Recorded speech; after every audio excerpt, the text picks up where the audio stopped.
मित्रांनो, दुसऱ्याचं घर जाळायचं असेल तर अगोदर स्वतःच जाळून घ्यावं लागतं.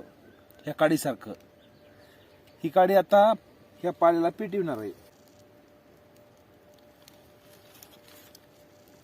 उगा जाळ पेटविल तनी माझ्या लक्षात आलं की नेमकं दुसऱ्याचं घर जर जाळायचं म्हणलं तर अगोदर स्वतःच जाळून घ्यावं लागतं.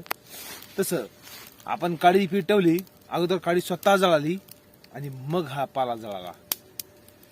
तसं मित्रांनो, कुठलंही वाईट कृत्य करण्या अगोदर स्वतःचा विचार करावा लागतो आणि नंतरच वाईट कृत्य करायचं.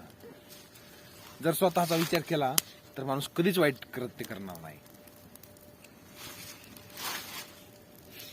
मित्रांनो, हा कायला का संपला बघा. आता राहिले फक्त 2 खेपाचं. हे बघा, पूर्ण 45 गुंठेचा फड होता. आम्ही दोघांनी संपविला. मित्रांनो, आज कष्ट केलं वाया कधीच जात नाही. उद्या नक्कीच फायदा याचा. काय माहित जीवनामध्ये कधी बसून खायची वेळ येईल. आपण म्हणतो आपण काय आता म्हातारे झालो का, पण निसर्ग एका शेकांदात कोणालाही बसून खायला लावतो. त्यासाठी आज कष्ट केलं उद्या नक्कीच फायद्याचं आहे. चला लागूया मित्रांनो कामाला.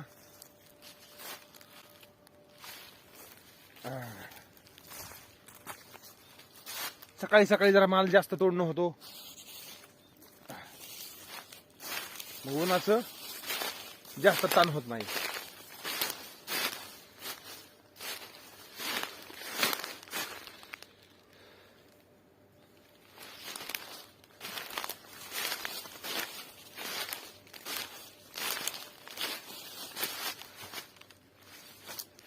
अगोदर ही माघराली पात तोडूया.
घेऊया चहा.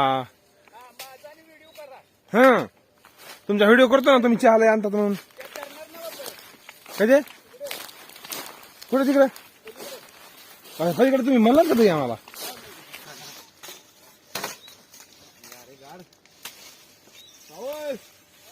लागते का शेव.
झाला मित्रांनो तोडून.